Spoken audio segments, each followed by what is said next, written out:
वो जो इश्यू है राम मंदिर का, it's done and dusted. India में मोदी की शक्ल में एक पर्सनैलिटी कल्ट भी डेवलप हो चुका है। हाँ, ये तो सही बात है कि वो पर्सनालिटी कल्ट डेवलप हो गया है। कांग्रेस ने क्या ऐसी गलती कर दी कि वो बिल्कुल बैकड्रॉप में चले गए? I don't see it as a big drawback, क्योंकि ये प्रेसिडेंशियल इलेक्शन नहीं है। कांग्रेस ने उसको इस तरह प्ले किया कि if you give a vote to the BJP again, they are going to change the constitution. India's secular fabric will come apart. अब की बार 400 पार, नहीं तो कांग्रेस अयोध्या मंदिर पे ताले लगा देगी। Power centre is still in the Gandhi family. कैसे हैं दोस्तों? साथियों, भारत में 18वां जनरल इलेक्शन लोकसभा का हो रहा है और सर्वेज बता रहे हैं कि नरेंद्र मोदी इस बार भारी मार्जिन से फिर जीत जाएंगे। उन्होंने तो नारा लगाया है 400 पार, यानी 400 से ज्यादा सीट्स वो लेंगे अपने इत्तेहादियों के साथ। गो के इंडिया में वजीर आजम बनने के लिए 272 सीट्स चाहिए होती हैं 543 में से। लेकिन बहुत से लोग इंडिया में ऐसा नहीं समझते। वो ये समझते हैं कि नरेंद्र मोदी का शोर ज्यादा है लेकिन वो ये इलेक्शन हार भी सकते हैं। जो ऐसा नहीं समझते उनमें से एक नामवर सहाफी जर्नलिस्ट निरुपमा सुब्रमण्यन है। आप 4 दहाइयों से जर्नलिज्म के पेशे से वाबस्ता हैं। टाइम्स ऑफ इंडिया में आपने काम किया, इंडियन एक्सप्रेस में रहीं, द हिंदू और इंडिया टुडे के लिए भी काम करती रहीं। पाकिस्तान में भी आपने 4 साल तक जर्नलिज्म की है, द हिंदू की आप यहाँ पर कॉरेस्पॉन्डेंट थी। हम इन्हीं से बात करेंगे और पूछेंगे कि वो ऐसा क्यों समझती हैं कि जैसा नजर आ रहा है वैसा हकीकत में है नहीं। निरुपमा जी, कैसी हैं आप? All is good. आप सुनाएं। सब ठीक जबरदस्त। है पाकिस्तान में? आप कैसे हैं? हाँ, हम भी जबरदस्त। आजकल यहाँ तो सिर्फ गर्मी है, आपके यहाँ तो इलेक्शन का 3 मरहले आई थिंक मुकम्मल हो गए आपके 7 में से। जी, आ, तीसरा कल था। तीसरा कल था और आपने बताया था कि आप काफी बिजी हैं उसमें। क्या रहा 3 मराहल में? अगर आप थोड़ा सा बताना चाहें, किस तरह के रिजल्ट एक्सपेक्ट हो रहे हैं, किस तरह के आपने देखा ट्रेंड इन तीनों स्टेप्स में? देखिए, रिजल्ट की बात करें तो वो तो अ, मतलब बताना बहुत ही मुश्किल काम है, क्योंकि अभी क्या सामने है लोगों के सामने, जो है अभी इस वक्त, वो ये है कि जो टर्नआउट है, वोटर टर्नआउट जो होते हैं, वो हम्म। थोड़ा कम हो गए हैं हम्म। पिछले इलेक्शन से। अच्छा। और कितने कम हुए हैं वो भी एक क्वेश्चन बना हुआ है, क्योंकि पहले जो इलेक्शन कमीशन ने जो नंबर्स दिए थे वो कुछ ज्यादा कम थे। हम्म। और फिर थोड़े दिनों बाद, 10 दिन बाद, बल्कि आफ्टर द सेकेंड फेज, उन्होंने हम्म। एक नया फिगर दिया टर्नआउट का, जिससे gap between this year and last year थोड़ा कम हुआ। तो हम्म। इससे लेके इसको लेके काफी क्वेश्चंस चल रहे हैं यहाँ पे, मीडिया में भी, और ऑपोजिशन ने भी ये सवाल उठाया है कि कैसे ये टर्नआउट सडनली ज्यादा हो गया 10 दिन बाद, हम्म। और why they are not sticking to their original numbers. Regional क्या था, सो थोड़ा सा मुझे भी बता दें कि पहले क्या था और अब उन्होंने क्या बताया। I won't have the exact numbers in front of me, okay. but I think there was a 5 percentage point hmm. increase hmm. that in the correction that the election commission had made after 10 days. Okay. No मतलब problem. जो election phase 2 के immediately बाद जो number बताया, हम्म। उससे 5 percentage points increase था जब उन्होंने एक करेक्शन इशू किया आफ्टर 10 डेज। तो ओके। इससे काफी मतलब द इलेक्शन जो कैलकुलेशंस करते हैं लोग अक्सर टर्नआउट्स को लेके, कि किसको फेवर करता है, जब लो टर्नआउट होता है तो किसके अगेंस्ट जाता है। हम्म। तो ये सब थोड़ा सा चल रहा था, and now suddenly the election, the turnout numbers are significantly different from hmm. what people had thought they were. तो कुछ आपको लोगों के बीच में रहते हुए आपने 3 पार्ट्स, इसके 3 स्टेप्स कवर किए, उनमें आपको महसूस हुआ कि ट्रेंड किस तरफ ज्यादा है? जिस तरह के आमतौर पे कहा जा रहा है कि नरेंद्र मोदी जो है 75% उनकी एक्सेप्टेंस रेटिंग है, इंडिया में वोटर्स उनको ज्यादा पसंद कर रहे हैं। तो आपको भी यही महसूस हुआ कि मोदी ही एक दफा फिर वजीर आजम बनने वाले हैं, थर्ड टाइम?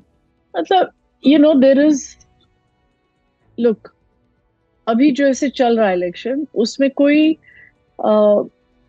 बीजेपी के लिए कोई इतना वेव नहीं है जैसे हमने देखा था पहले इन 2019 और 2014 में भी एक तरह से वेव ही था, क्योंकि 2014 में ये था कि बीजेपी को और प्राइम मिनिस्टर और नरेंद्र मोदी जब उस टाइम प्राइम मिनिस्टर नहीं थे तो उनको चांस देना चाहिए, और वो चीफ मिनिस्टर थे गुजरात के एट द टाइम, कि उनका एक्सपीरियंस है गुजरात चलाने का, और there was a mood in the country कि कांग्रेस में पैरालिसिस है, यूपीए में जो पहले वाला कोalition था कि यूपीए में पैरालिसिस है, वो डिसीजन नहीं ले पा रही, और करप्शन के भी बहुत सारे स्कैम्स हो गए थे। तो उस time there was a national mood के अब एक चेंज आना चाहिए। 2019 में जो हमने देखा वो था कि पुलवामा में 40 सिक्योरिटी पर्सनल एक सुसाइड बॉम्बिंग में they were killed, and responsibility was taken by Jaish-e-Mohammed itself, and India also pinned the blame on Jaish-e-Mohammed and Pakistan generally, और फिर उसके बाद एक अटैक इन्होंने यहाँ से किया बालाकोट पे। और फिर जो पाकिस्तान ने काउंटर अटैक किया वो सब आपको मालूम है। तो उसको लेके एक बहुत बड़ा वेव था,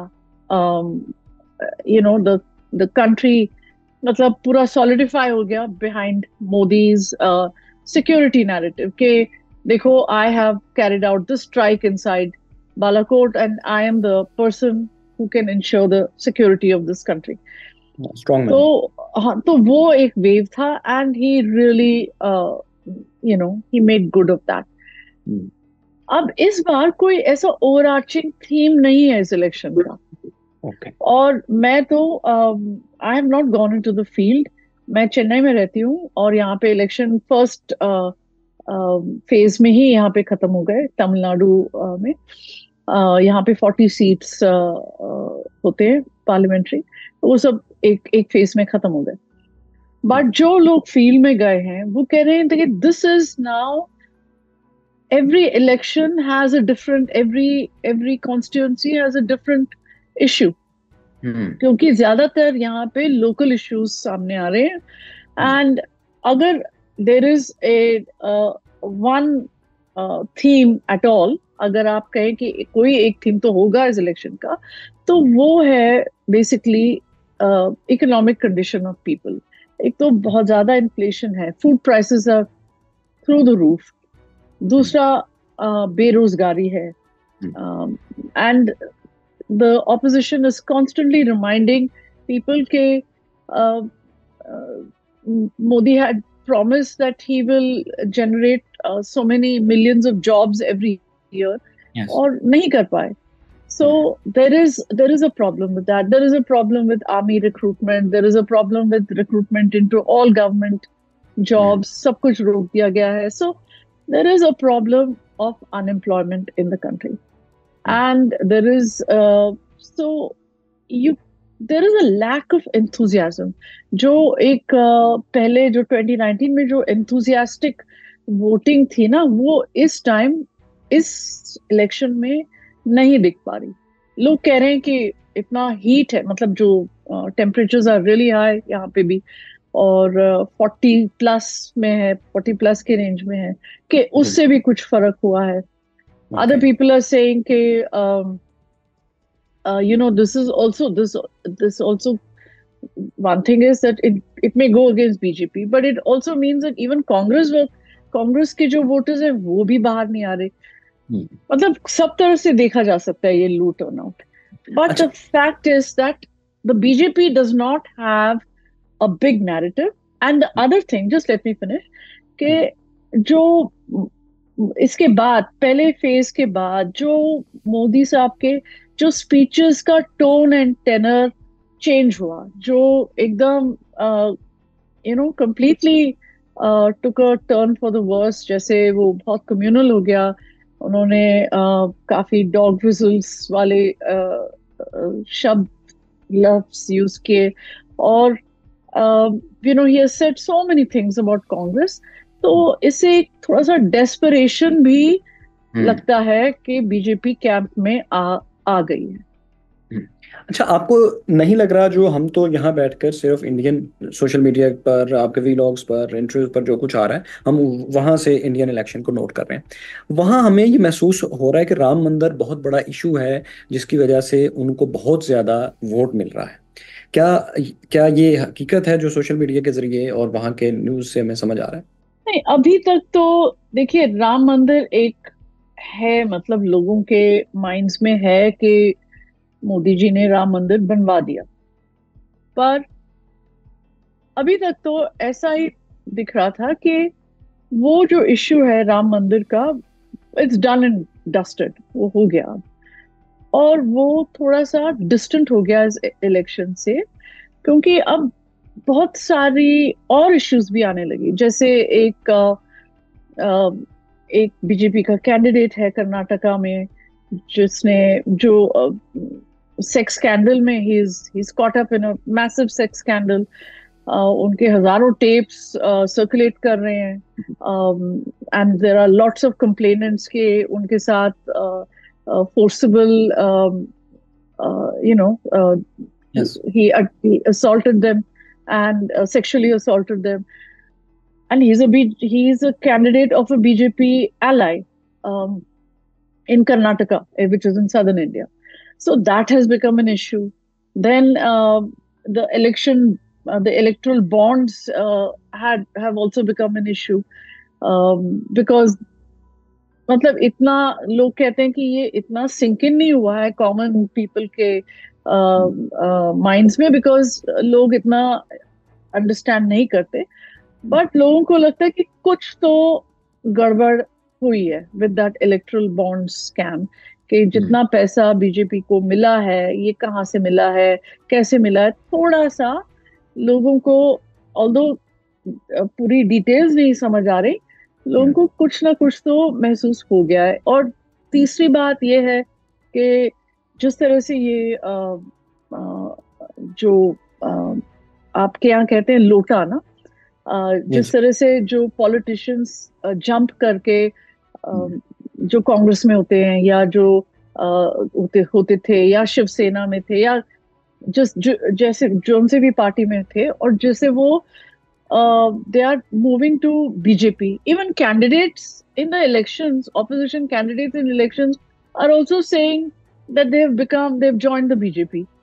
तो जैसे ये सब हो रहा है ना, तो people are a little upset, I think, by this.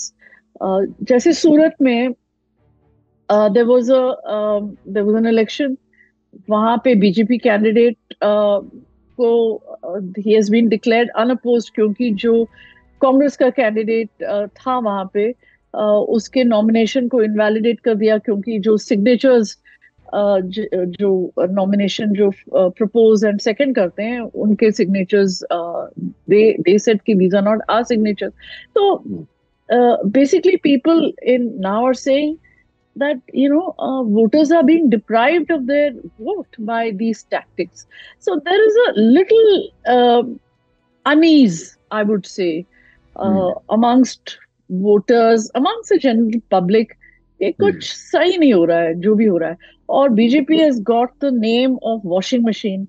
जैसे कोई छोड़ता है कांग्रेस को और या कोई भी पार्टी को and joins the बीजेपी, उसके खिलाफ जो भी एक्शंस, मतलब जो भी करप्शन चार्जेस थे उसके खिलाफ, वो सब माफ हो जाते हैं, वो केस क्लोज हो जाता है। तो people are don't know what to think about all this. मतलब BJP offered itself as an alternative. उन्होंने कहा कि हम ना खाएंगे ना खाने देंगे। अब उनके पार्टी में इतने सारे लोग आ गए from other parties who are all accused of corruption at one point or the other. Okay, now there is no difference between the BJP and the other parties. Local level पे बहुत ज्यादा unease है BJP units में, क्योंकि कहीं कहीं उनके जो कैंडिडेट्स जो वो चाहते थे, उनको टिकट्स नहीं मिले, और दूसरों को मिल गए, जो आउटसाइडर्स आए हैं उनको मिल गए। तो इस सब को लेके ना थोड़ा सा फर्मेंट है। अब मैं ये नहीं कह रही कि I cannot say for sure that all this is going to translate into in the hmm, results. मुझे नहीं हम्म, पता. हम्म, But the election somehow seems a little more yes. open at this oh, point. Okay. Okay, that is as far as I will go. अच्छा, निरुपमा जी, मुझे एक बात बताइए कि हम लोग, आपको पता है, पाकिस्तान में मुसलसल मार्शल लॉ से और भुट्टो के बाद से 2-3 दफ़ा हम पर्सनैलिटीज कल्ट्स में भी गए. अब इस वक्त भी हम एक इसी तरह के मसले से निपट रहे हैं कि एक तरफ जो है डिक्टेटरशिप है, मिलिट्री, जिससे हम पूरी ज़िंदगी पूरी हिस्ट्री लड़ते रहे हैं, और एक तरफ एक पर्सनैलिटी कल्ट है.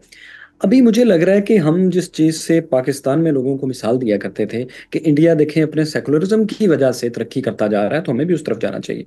लेकिन अभी मुझे लग रहा है कि इंडिया में भी एक पर्सनैलिटी कल्ट बन गया है मोदी का.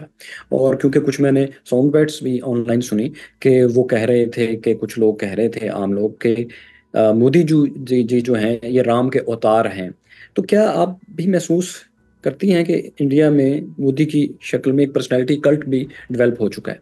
हाँ, ये तो सही बात है कि वो एक पर्सनालिटी कल्ट डेवलप हो गया है around him. And this is not कि वो अपने आप से हुआ है.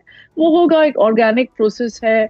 But it is also something that the party has also created, that prime minister Modi has himself created.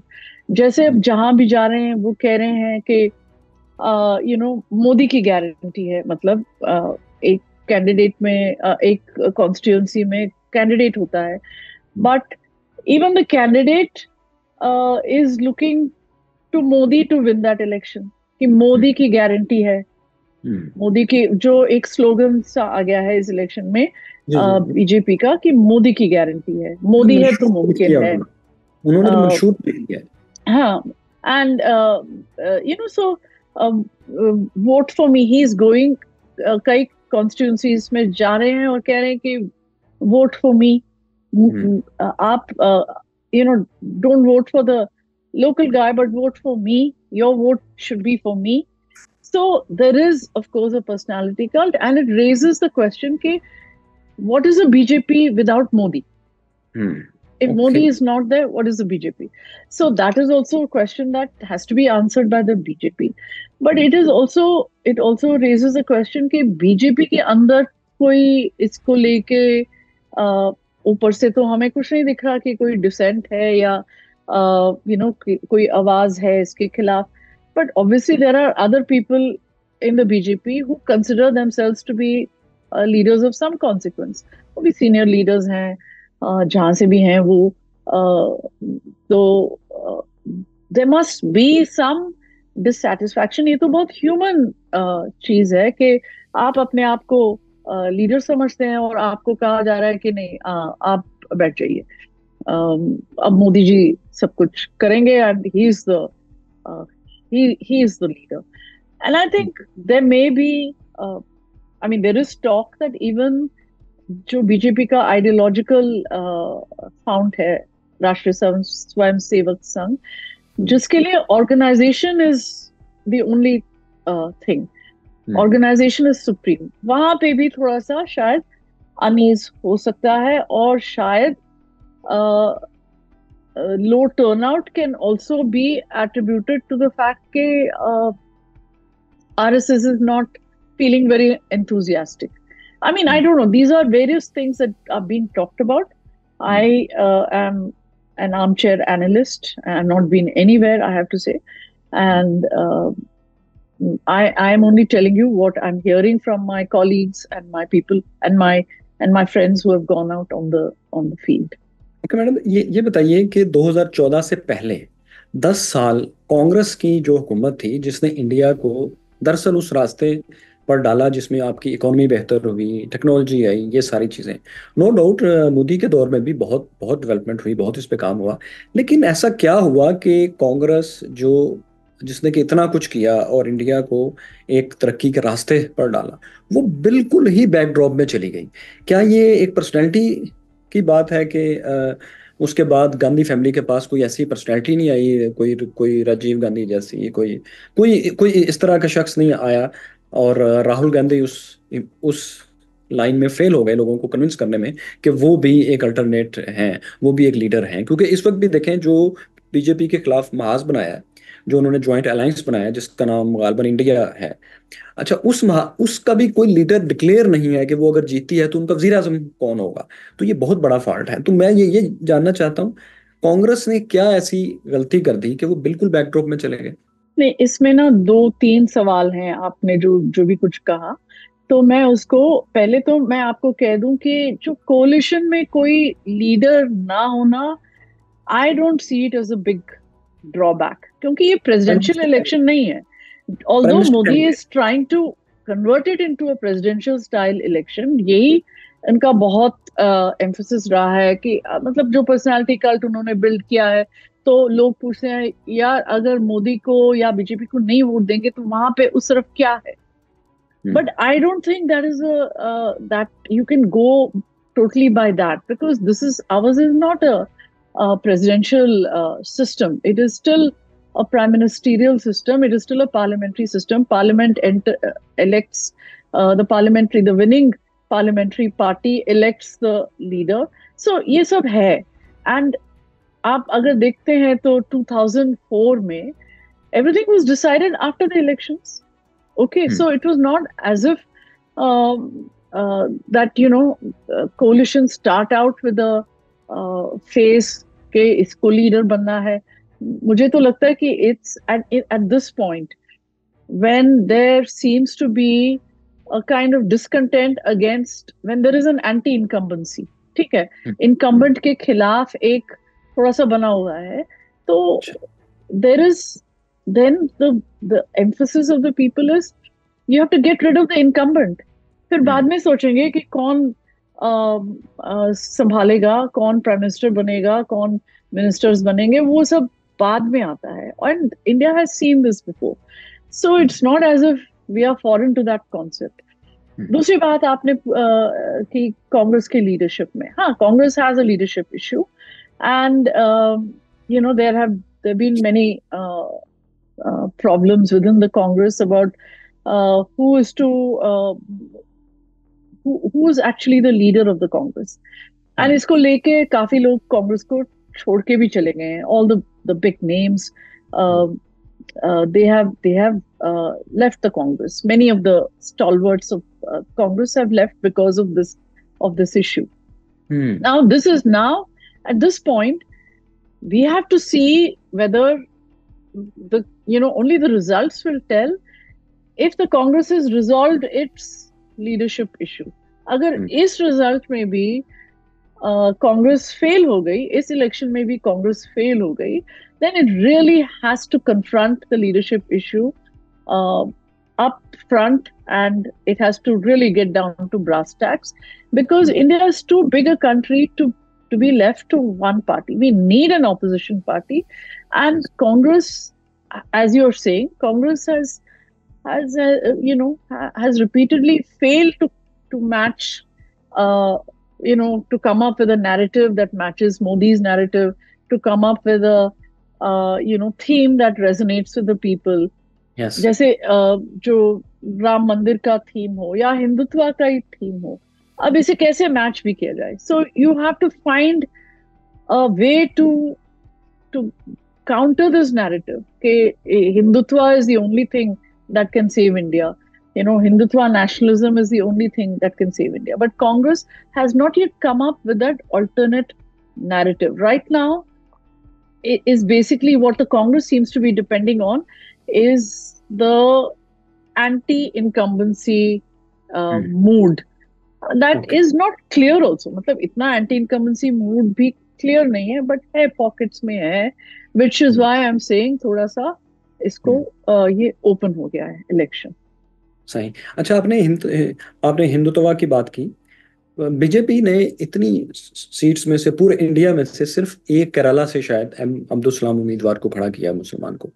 तो क्या ये फैक्टर इंडिया में डिस्कस हो रहा है इंटेलेक्चुअल हलकों में, आम आम आम जो के बाकी माइनॉरिटीज हैं या हिंदू मेजोरिटी है, कि ये हम इंडिया की वैल्यूज के साथ खेल रहे हैं या उसका नुकसान कर रहे हैं, कि एक मुल्क जो दुनिया के लिए मिसाल बनता जा रहा था, कि इतनी मुख्तलिफ किस्म की कौमें, जुबानें, मजहब एक साथ एक डेमोक्रेसी और सेकुलर प्रिंसिपल की वजह से रह रहे हैं।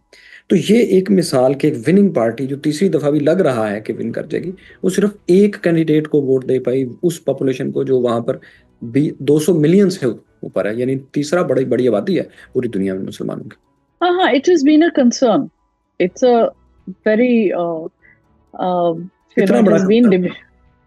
मतलब कितना बड़ा कंसर्न। आम आदमी। तो आम आदमी देखिए, यहाँ 80% people are Hindus, and they think there's and most people have so far not had a problem with it. मतलब they are not agitating on the streets के देखो मुसलमान candidates को लेके आओ या उनको make them ministers or give them posts and give them seats in the Rajya Sabha. I mean, you're not seeing a public agitation like that, but it is a concern in many people's minds. और इस election में कांग्रेस ने उसको इस तरह play किया कि if you give a vote to the BJP again, they are going to change the constitution. They're going to change the constitution means इसमें थोड़ा umbrella है ये, change the constitution and make it what, Hindu Rashtra, end reservations, all that. So Congress has been making that point that the constitution is going to be changed. Now, various sections that benefit from this constitution, that this very progressive constitution that that our founding fathers made in 1950, that people fear ke, that is going to be changed. So, thoda sa BJP is pe back foot pe zarur gayi. And they have been denying, Prime Minister has denied it, Amit Shah has denied it, कि नहीं नहीं हम कुछ नहीं करने वाले. In fact, Congress is going to change the constitution. Is the वो आरोप लगा रहे हैं कांग्रेस पे कि ये लोग कॉन्स्टिट्यूशन को चेंज करने वाले हैं. एंड अगेन दे आर ये आरोप लगा रहे हैं कि ये कांग्रेस कॉन्स्टिट्यूशन को चेंज करके they are going to take away जो quotas हैं, reservations हैं for scheduled caste and other backward caste, उसको लेके they are going to give it to Muslims.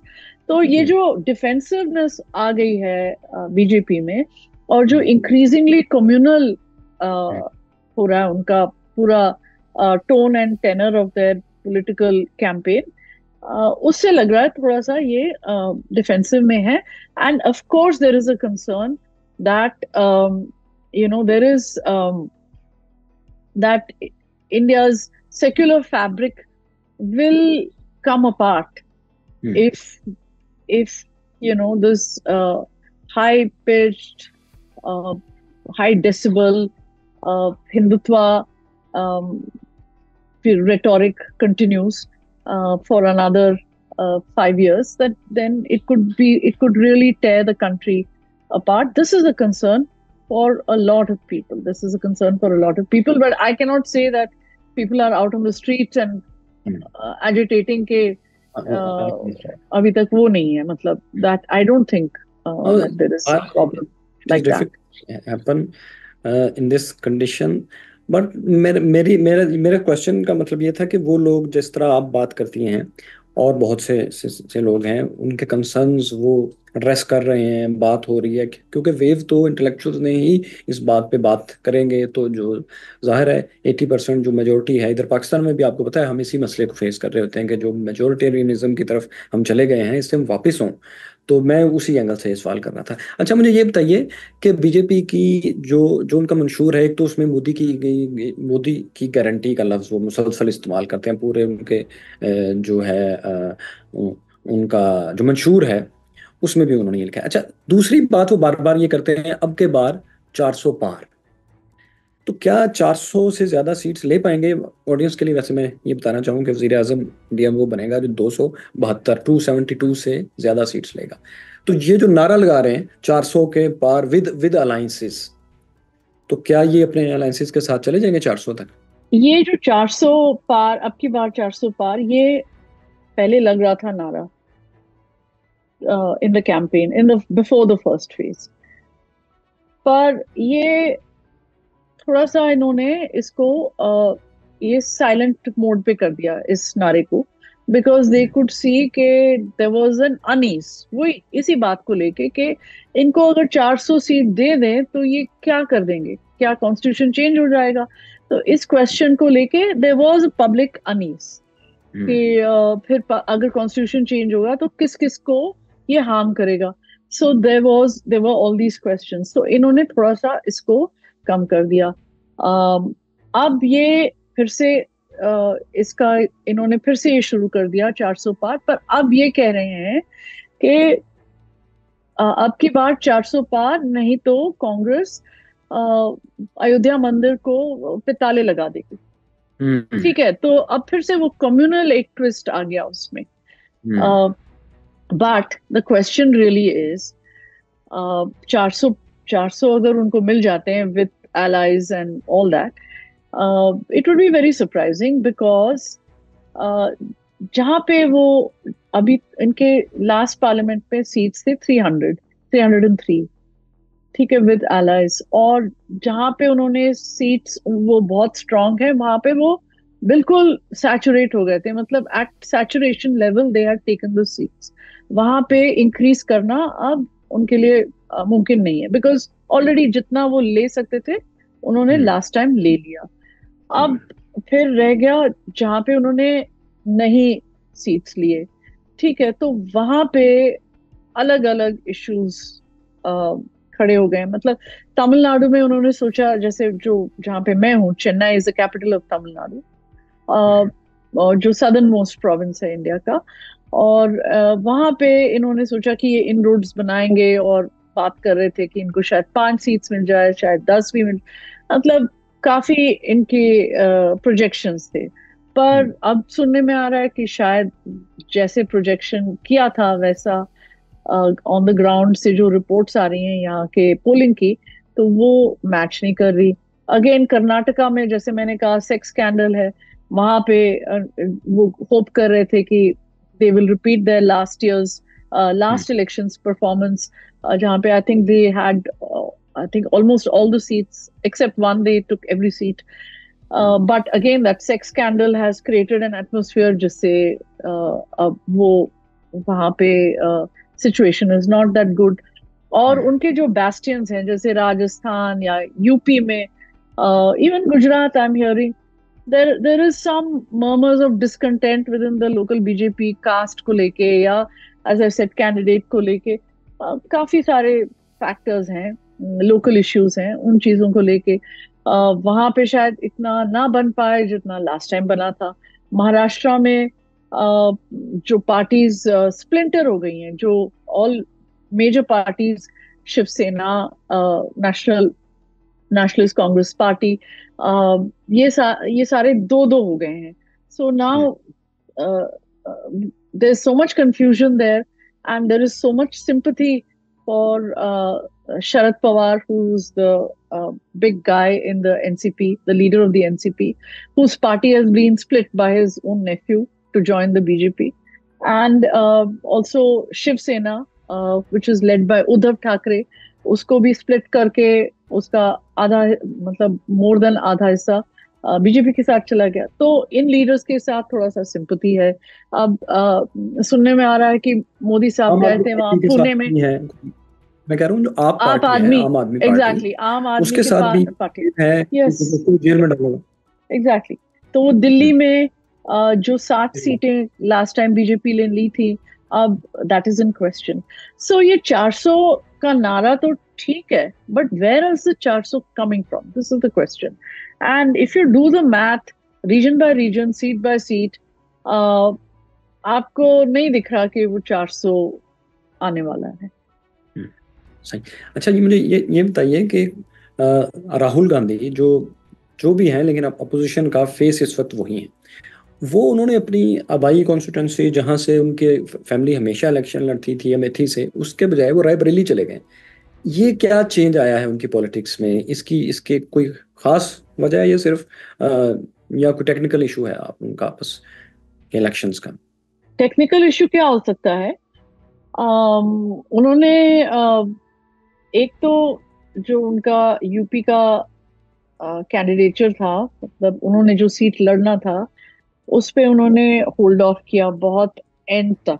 ठीक है, लास्ट मिनट तक उन्होंने डिसाइड नहीं किया कि वो अमेठी से कंटेस्ट करने जा रहे हैं कि नहीं, या रायबरेली से, या जो भी सीट अगर कोई करने जा रहा है कि नहीं, उनकी फैमिली से, and in particular Rahul Gandhi. उन्होंने केरला में एक सीट कॉन्टेस्ट किया, वायनाड में। अब इसको लेके, अब जैसे ही उन्होंने रायबरेली का उन्होंने कैंडिडेचर अपना अनाउंस किया, तो there is a feeling of being taken for granted by the people who voted in Wayanad for him, कि अरे हमने इनको वोट किया, इनके लिए वोट किया, और ये आप कह रहे हैं कि वो वहां से लड़ेंगे। सो देर इज दैट, एक वो प्रॉब्लम है। एक दूसरी प्रॉब्लम है कि वो, as you pointed out, Amethi से नहीं लड़ रहे हैं इस बार। he lost the last time to Smriti Irani by I think 50,000 votes or something, but he did lose, and he's announced कि वो neighboring constituency जो है Raebareli, which has also been a seat of the Gandhi family for a long time, वो वहां से करेंगे। अब इसमें भी दो राय हैं कि एक तो यही है कि he ran away from this contest with Smriti Irani. The other opinion on this, which is an interesting take, कि Congress has deprived Smriti Irani of a political purpose, क्योंकि उनका जो political purpose है या उनका जो political stature था है, वो है कि उन्होंने राहुल गांधी को हराया। अब वो नहीं रहेगा। अब उनके सामने जो कांग्रेस ने खड़ा किया है, he is an ordinary party worker from, he is a local man, और सब लोग जानते हैं उनको, ऐसी बात नहीं है that he is a low profile guy, everybody knows him, but he is not that famous leader. He is not a Gandhi, he is not, Nehru is not his grandfather.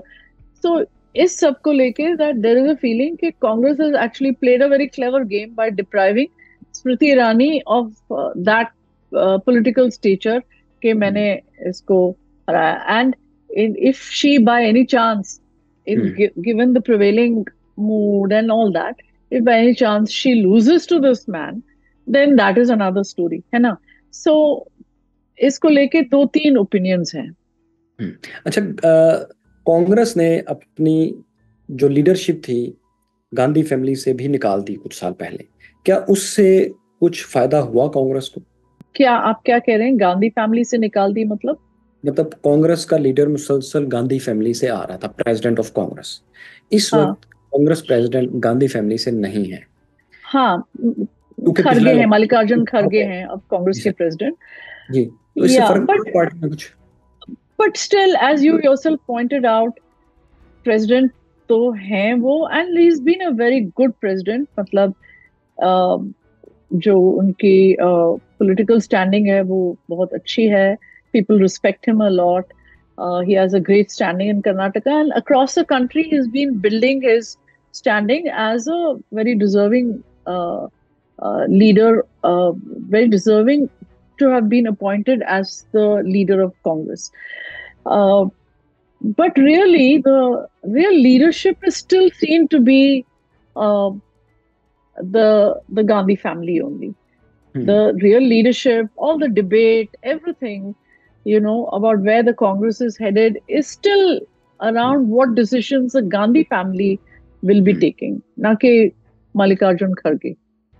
So that is still there. That, you know, technically it has moved from the Gandhi family to Mallikarjun Kharge. But in reality, I think the power center is still in the Gandhi family. अच्छा, अभी ये जो कांग्रेस के इन्होंने assets भी freeze हुए, उनके accounts freeze कर दिए गए, केजरीवाल जेल में हैं, इस तरह, और ये जो सारे केसेस हैं, क्या आप समझती हैं कि ये मेरिट पर हैं या मोदी ने अपनी पावर इस्तेमाल करते हुए कुछ इंडियन सिस्टम के साथ खेला है? हाँ, सो एक तो आप जो मेरिट कह रहे हैं वो इतना, I am not a fit person to talk about, you know, कितना इनकम टैक्स इन्होंने नहीं पे किया, या मेरे को I don't know the details of the case, और I don't know the details of the liquor scam के did Kejriwal really और AAP really benefit from that liquor scam for which he was arrested. But the thing is the timing. आप timing देखिए कि Congress party के bank accounts freeze हो रहे हैं just ahead of the election, या एक केजरीवाल अरेस्ट हो रहे हैं जस्ट बिफोर द इलेक्शन. तो obviously there is something wrong in this.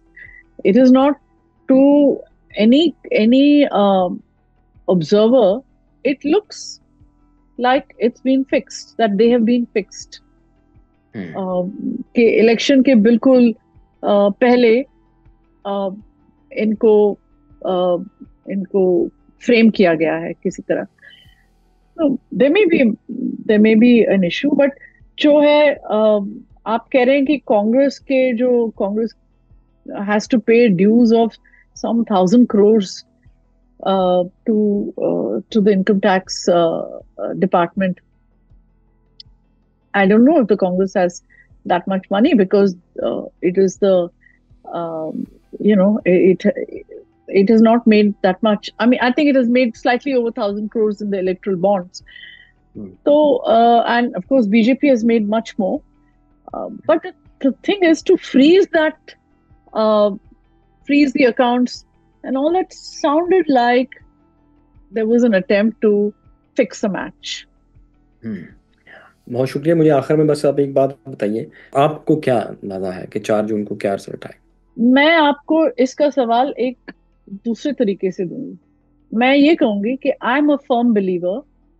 I live in Tamil Nadu, and I am a firm believer that the country has not done badly under coalition governments. In fact, the country has done very well under coalition governments. चाहे वो नरसिम्हा राव का government हो, चाहे वाजपेयी साहब का government हो, चाहे मनमोहन सिंह का गवर्नमेंट हो, these are all coalition governments. They did very well. Very important decisions were taken during these the terms of these prime ministers, which have led और उन डिसीजन से इंडिया की इकोनॉमी ठीक हुई. India entered the nuclear club, not formally, but India became a nuclear power. India wiped out a large amount of its poverty. Economic तरक्की हुई जैसा आपने बताया. So India achieved a lot. And also let me point out, it was during the coalition governments with a lot of stakeholders.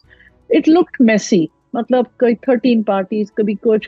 No, it looked very messy. But it brought the country together in a coalition. And that is for me, that is what I want to see when the results come out. That there should be a coalition that brings parties that represent all corners of this country.